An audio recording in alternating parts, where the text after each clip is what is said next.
I have a question for you. That question is, given the certainty of a famine and the uncertainty, on the other hand, of a gold rush, which would you choose?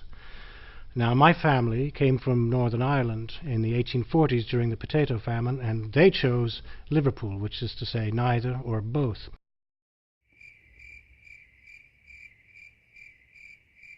Now, my family mostly they stayed in Liverpool, but some of them went down to Prince's Landing stage, where they got a boat to America. From there you could go to the gold fields and pan for gold up there in the Sierras. And so here's a little song about that. It's called Farewell to Liverpool, which is where my family comes from, and I follow it with a hornpipe called Off to California. Farewell to Prince's Landing stage, River Mersey, fare thee well. It's off to strike it lucky in California, on a ship called the Floating Hell. Farewell to my little liver birds, to the Wirral and the River Dee, to my great auntie Jenny in Penny Lane, to the 20th century. Oh, I said fare thee well to my own true love, and my true love returned my embrace. I said fare thee well to Liverpool, and Liverpool wiped a tear from her face. A handful of Ireland's holy clay, while the storms of desire begin. A hair of true love to hold tight to, on the shores of the Born Again.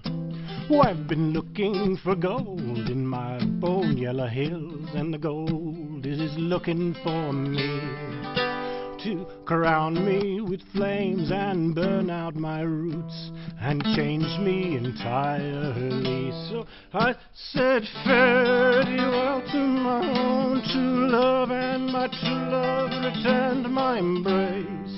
I said fare thee well to Liverpool, and Liverpool wiped a tear from her face. In Liverpool, now that the bonny green man and the dark brown English girl met, there's a new shanty town on Paddy's cast iron shore. There's a golden Jerusalem yet. So I said fare thee well to my own true love, my true love returned my embrace. I said fare thee well to Liverpool, and Liverpool wiped a tear from her face.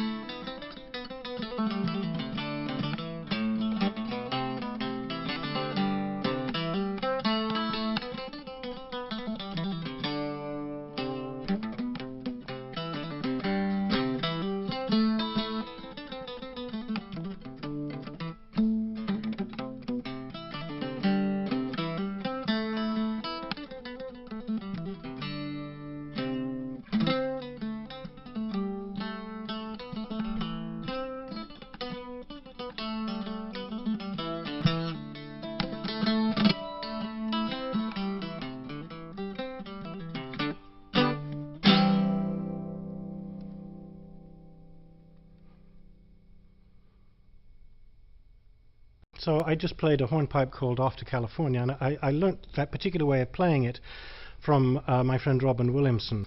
And Robin and his wife, and they actually met in Liverpool, about a mile from where I lived when I was a boy.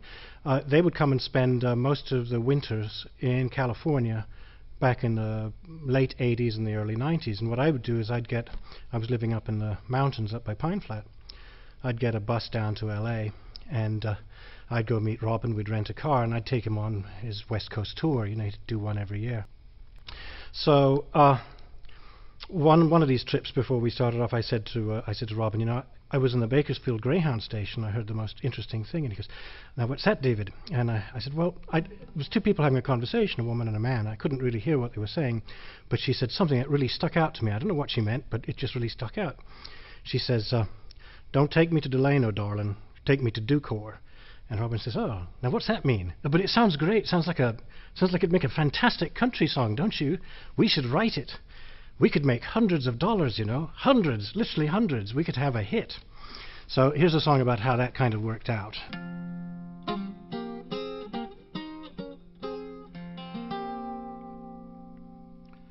I showed up too late. The party was over. I thank you for waiting in the dark of the clover.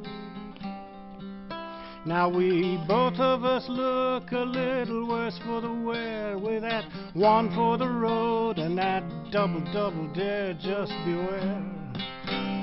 Oh, what a crazy party you were, deep down inside you. We're propping up the darkness for our midnight ride. Let it ride. Now we're staring out the headlights on Route 99, and old Tulare Lake bed is swollen with wine. All for the red and blue, strung out so long and sweet. I'll drive you to Seattle and to your airplane seat. Just repeat. Oh no, there's nothing like it. It's the primordial West. You beseech your lucky star and it'll work out for the best. It's the best. So let's make a broken song out of the broken freeway roar. Don't take me to Delano, darling, take me to Decorah. Should it be about a woman and the heartbreak that she bore? Don't take me to Delano, darling, take me to Decorah. It needs more. When I first heard your voice, I stopped in my tracks. It's a world full of walking, a world full of backs. The great cities may have some use for me yet, descending from my mountain like some llama from Tibet. Don't forget, when you're high above the ocean or upon some sagging stage, think on our future meeting on that yet unwritten page. It's the rage. So don't take me to Delano, darling, take me to Decorah, she said as we went riding by upon our western tour. Once she was a cattle raid upon a kitchen floor. Don't take me to Delano, darling, take me to Decorah, shut the door. Now some recall Delano as a battle in a war. Render unto Caesar what Caesar's fighting for. Now who recalls the children of the mountain in Decorah, waiting for Lord Jesus out on that Dead Sea shore?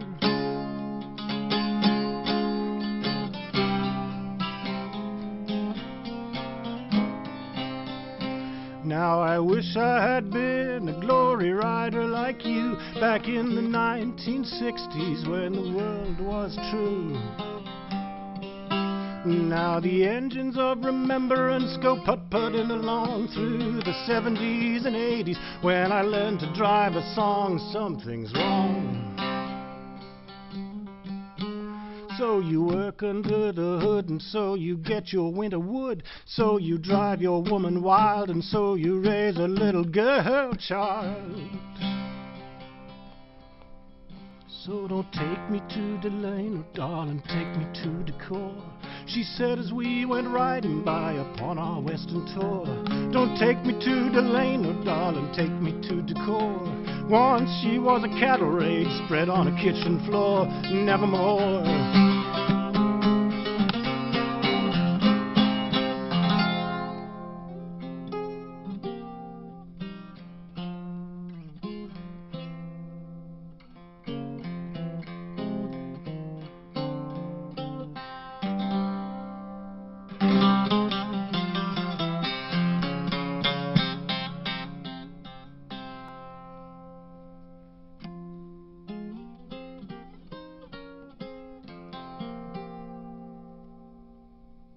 Here's a song about two fellas driving a load of firewood down the mountains late one evening after a full day of cutting, and they're both arguing about the same woman. and both of them love the same woman, and this woman doesn't love either of them. And the song is my setting to actually an old Scottish song called Loch Tay by Edward Boulton. When we've done the work of day and I drive my truck away, I know every word you will say, now that the evening light is calling. Loaded up and tied down tight, the oak stacked past cab height. It's not much, but it's done right. And there's some cedar in a trailer in the San Joaquin below. I see cities all aglow, and there are two bright eyes I know, and a laugh so soft and low.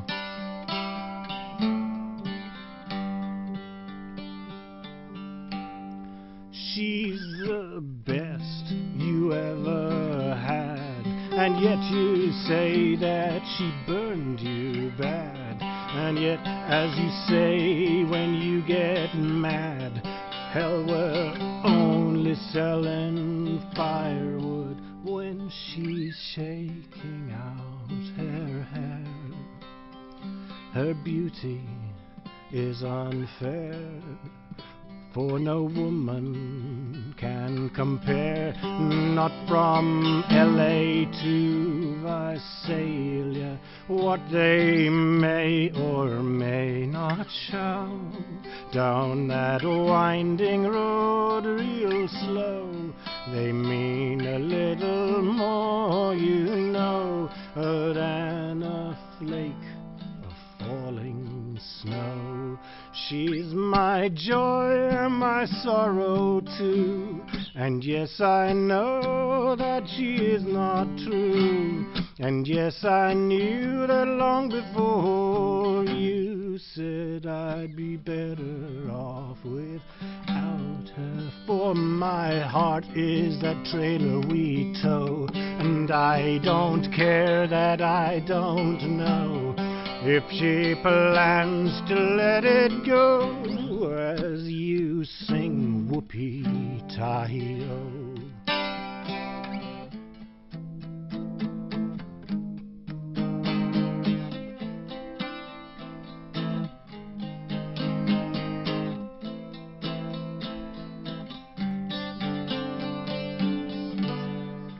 For my love is in the gleam of the snow melt in the stream, and she will know it in a dream or in that song that she sings out riding. If my chain's on back to front, well then yours is filed too blunt, and I'm still going to hunt to get her wood in for the winter. In the darkness you deduce, if my heart's like some caboose that to her is of little use, well then she plans to cut me loose. She is my joy and my sorrow too, and yes, I know that she is not true. And yes, I knew that long before you said I'd be better off without her. For my heart is that wood that we tow, and I don't care that I don't know if she plans to let it go as you sing whoopee-tie-o. Come on, sing whoopee-tie-o.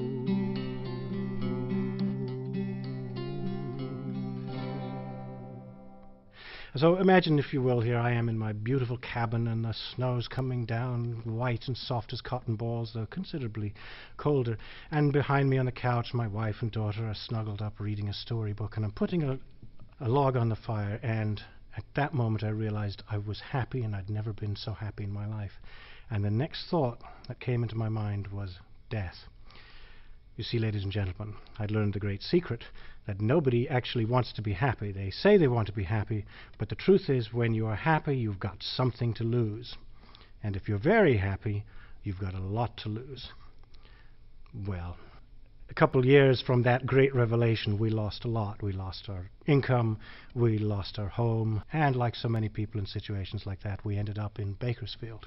So, when you come to loss like this, psychologically, your mythologies all fall apart. The walls that keep you from them fall down, and who knows what gets in and what gets out. And so for me, I suddenly found I had awoken that great Bronze Age berserker from Ulster, Cúchulainn himself, the man who had a weapon called a gabolga, and this was some fierce weapon. It would whirl like bolas around his head. He'd hurl them at his enemy, and like barbed wire it would enter their throats and pull out their innards, rending them null and void.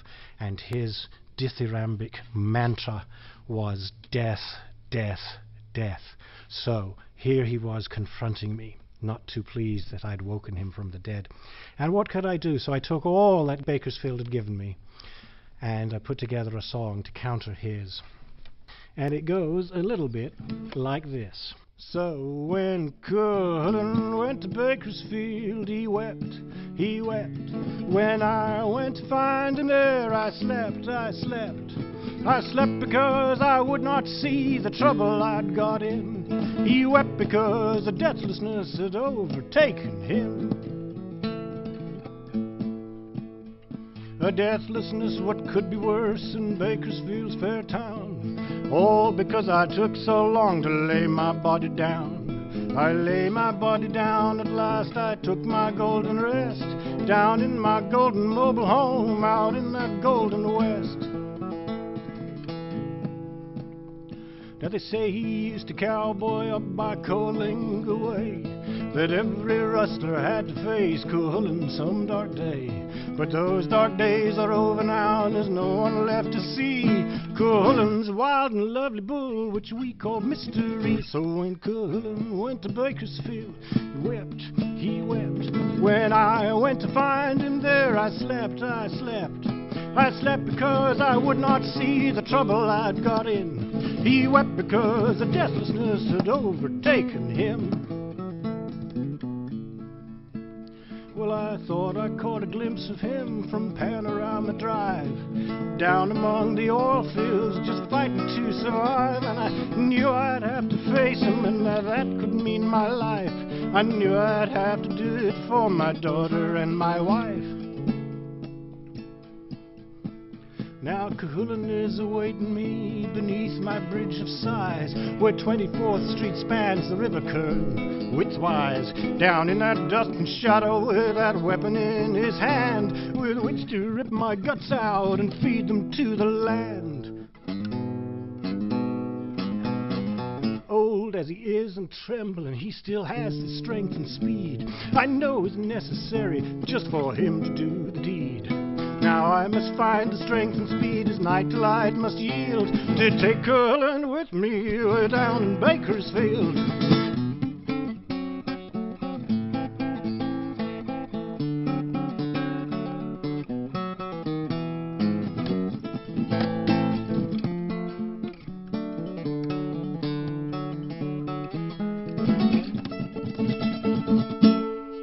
So when Cúchulainn went to Bakersfield, he wept, he wept. When I went to find him there, I slept, I slept. I slept because I would not see the trouble I'd got in. He wept because the deathlessness had overtaken him, overtaken him.